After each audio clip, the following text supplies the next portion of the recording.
Namaste दोस्तों, welcome back to the channel KJSS Steel. It's our video number 12 and we are studying under PM Saga. On 11th May 2025 at 9 a.m. we shall discuss about importance of coal in steel making, contracting checklist and shall continue our discussion on the contract management. Coal, it's a very vast topic and next 10 episode we shall discuss about the coal only. I know its utilization within the industry. However, we invite person involved in trading to share that knowledge with the KJSS Steel family.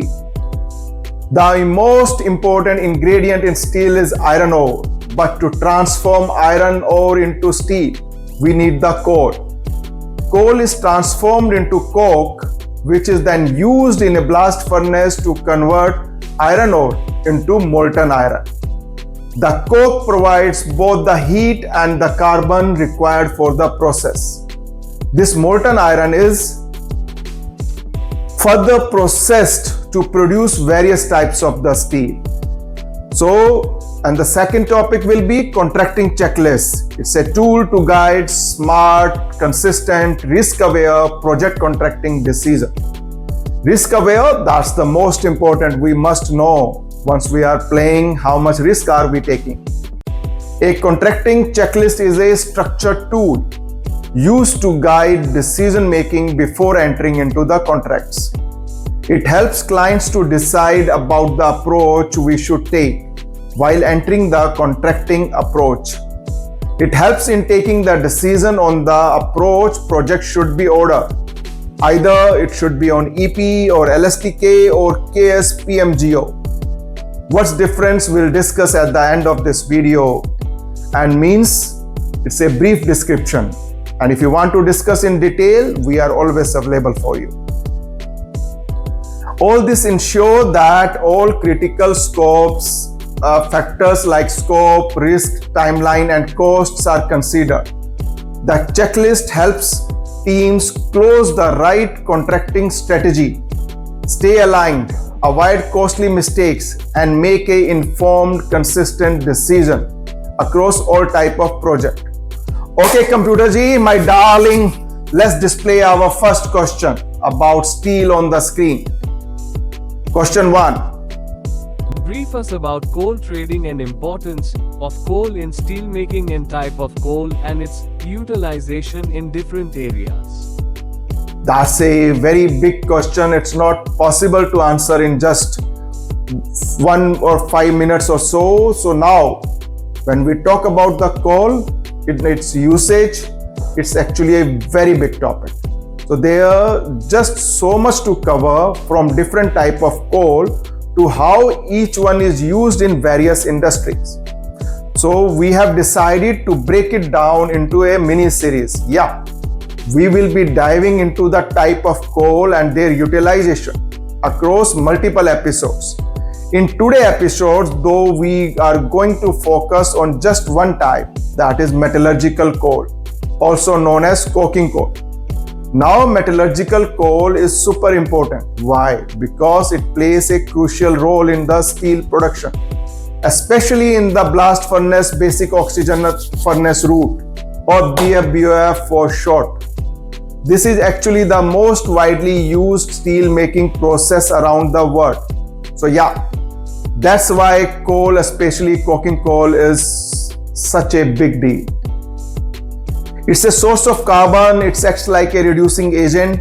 In the blast furnace, iron ore, mostly iron oxide, needs to reduce to produce metallic iron. Coke, which is used by heating coking coal in the absence of air, provides carbon which removes oxygen from the iron ore. Like Fe2O3 is getting converted to Fe. So by adding the coke, what are we doing? We are stripping off the oxygen. This reduction process is impossible without the carbon source like coke. And this coke doesn't only help in heating or the reduction, it supports in the furnace because coke is strong and porous. It provides physical structure inside the furnace, maintaining permeability of gas flow and allowing efficient chemical reactions. Third is the energy source. The combustion of coke releases intense heat, crucial to reach that high temperature around 1500 degrees centigrade that requires to melt the iron. So if you like this explanation and you are with us, then please hit the subscribe button and like the things. Okay, computer ji, my darling, let's display our second question on the screen. It must be on the project management. On the project management, what should we study before finalizing any commercial contract strategy and why? As mentioned, I am sharing whatsoever is my learning from my past experiences. However, I could implement some of this and most of this I could not implement whatsoever the reason. Someone asked me, Mr. Aurora, what's your percentage of projects got delayed? Let me tell you that more than 85% of the projects which I delivered got delayed. If you wish to know the reason and solution, please write on the comment section. So coming back on the today's question on contracting checklist, why the contracting checklist matters. It guides us on taking smart decision and how to manage the contracts for all type of the project. List key points to review before choosing a contracting strategy. Works for both small tasks and big projects, same rule, just different scale. Does not replace expert judgment, it supports with the clear objective information. A handy tool for leadership to choose the best way forward. Use it to stay consistent, confident and clear in your project planning. Hi everyone, today we are going through the comprehensive feasibility checklist designed for evaluating the large-scale industrial project, especially with the steel plant client in mind. Let's walk through each critical checkpoint to help determine project readiness and strategic planning needs. First up is the scope of the project is that clearly defined with limited possibility to change. This is the foundation question. A clearly frozen scope ensures stability in cost and schedule. Next, can we estimate the project cost with at least 90% confidence? And similarly, can we estimate the project timeline with 90% certainty? High confidence in this estimate significantly lowers the risk. Sometimes there are teams that try to impress senior management and saying yes to everything, even it's unrealistic. Later, both the project and the entrepreneur end up struggling. It's like a doctor starting the surgery without telling you how much it will cost. Once the patient is on the operating table and you don't have enough money, you are stuck. Either the patient or, in this case, the project fails to quickly arrange money, possibly by putting other important plans at risk. Let's first discuss the turnkey approach, like it's being followed by the government steel companies. Are the critical design parameters frozen enough to give confidence to the client management and all their contractors who can take this up to the turnkey basis? List the name of the contractors in comment section whom you feel has worked on EPC of steel plant projects to help each other. Have you worked with them in the past? Have they delivered successfully, or is just on the PowerPoint presentation, or is just like time on budget and the quality? Create a table based on the above points and share a fair reply to ensure timely completion. Now, is it critical for us to choose the engineering consultant ourselves? If so, can we bind the contractor contractually to use our preferred engineering consultant, our preferred equipment and material vendor?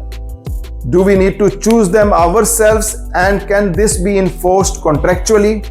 Let's talk about the internal management capabilities. So before you are planning, like you want to go for engineering procurement kind of the project, which almost all private players in India are doing, or you want to go for a turnkey project which all government sector is doing, or you want to follow the KS approach. KS approach means you are having a wise team. Those have experienced on completing the large infrastructure project in your backup. Ask question to yourself and see the solution at the end of the video.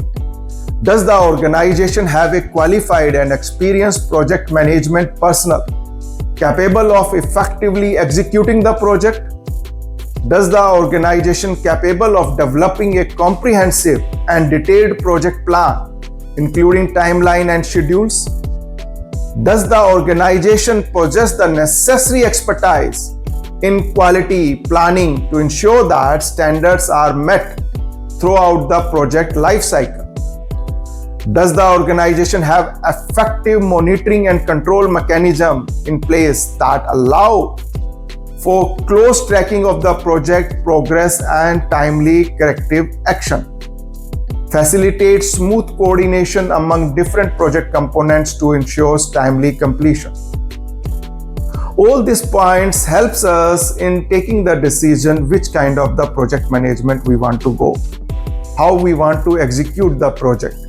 Is there a potential for securing more competitive rates from technology or material suppliers than an EPC contractor could obtain? If yes, please specify the reason. Has the organization undertaken a similar project in the past?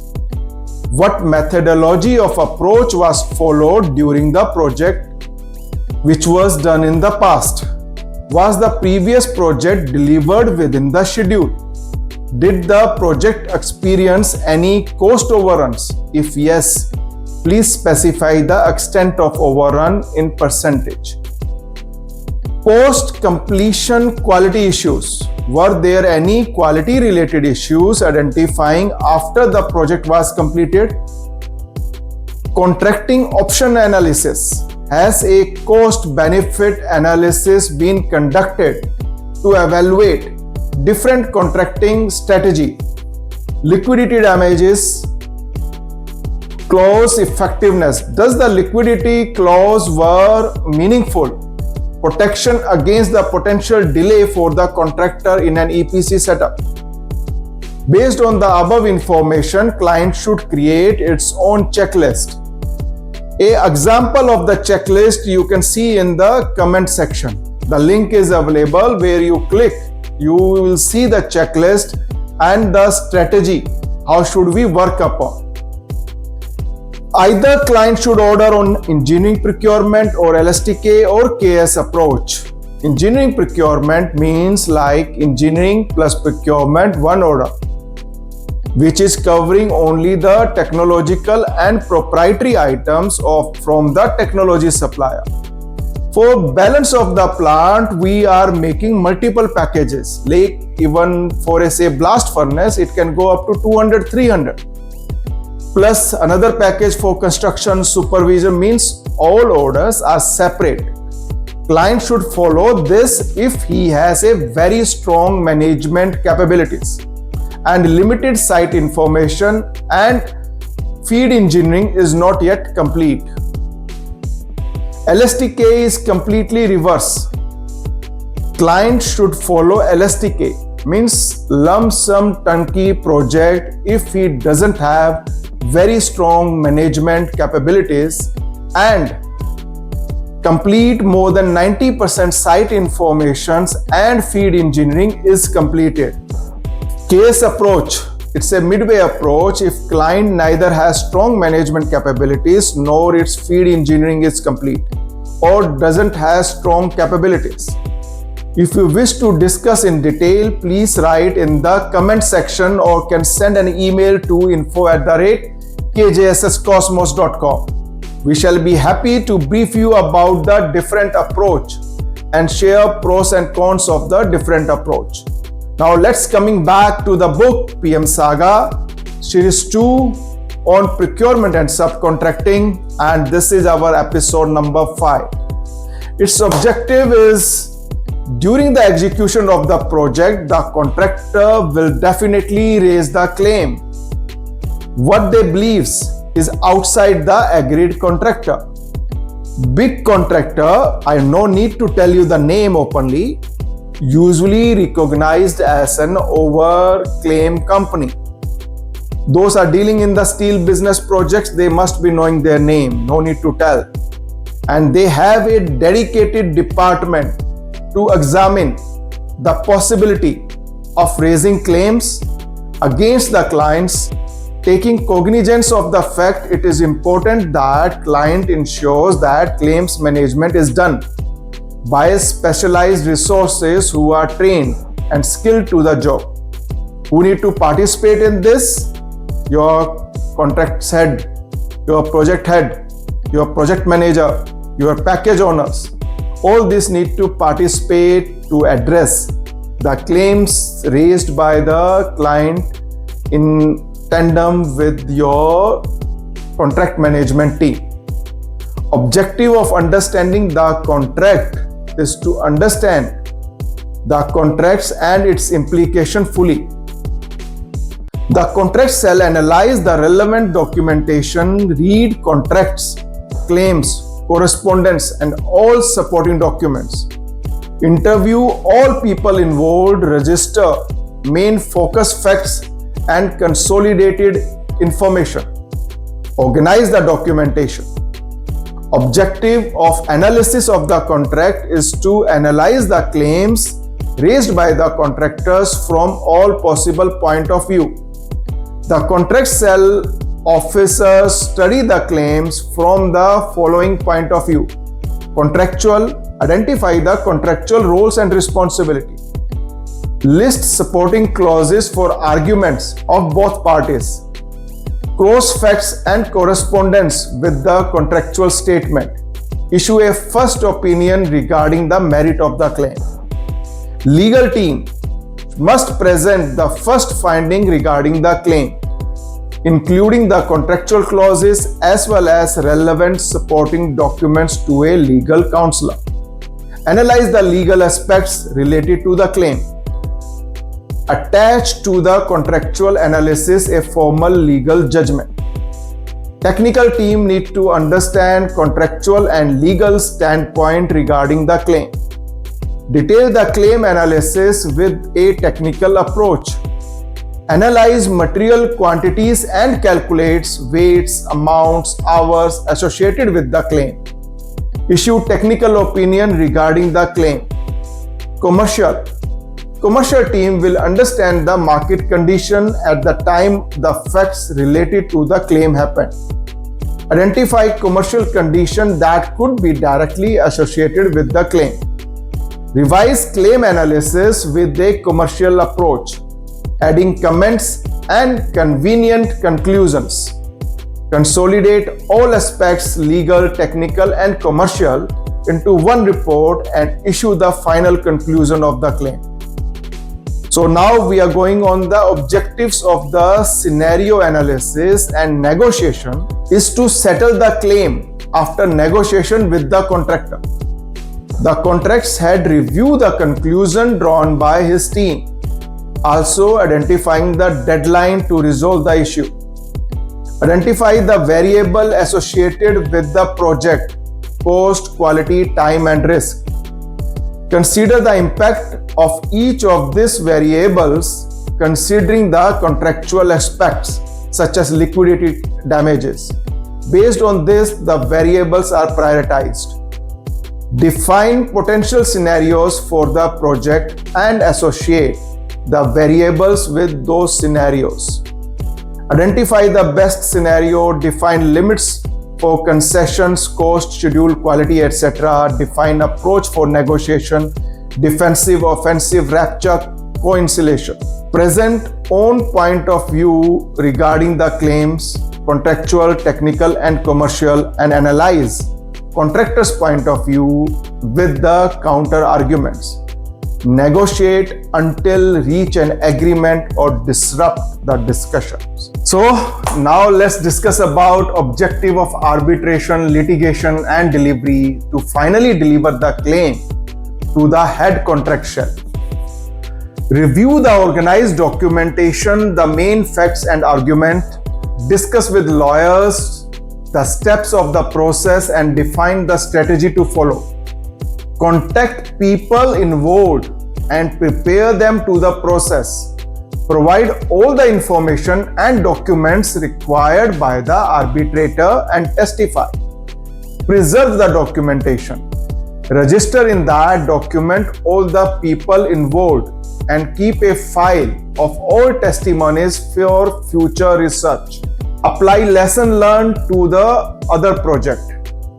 In the next video, say our video number 13, we shall discuss about the arbitration litigation, quantity certifying agencies, and bill processes for disputes. Arbitration offers private, faster resolution via a neutral third party. While litigation is public court battles, always clarify your contract dispute clause. Next, appoint a quantity certifying agency to independently verify work quality quantities. Finally, bill submission. Submit detailed invoices and other few things we are going to discuss in the next section. Let me share my experience on this. How did I handle? In the past, there were only few cases. I will not name the company. They put us a claim of say around 300 crore. But in return, we were prepared and we put a claim of 500 crore. So sometimes you need to work out if a company is trying to bulldoze you, putting all the wrong claims against you, then you also need to act the way contractor is behaving and put up a more claim and then bring him on the negotiation table. And during the negotiation, then you can have a better resolution on this.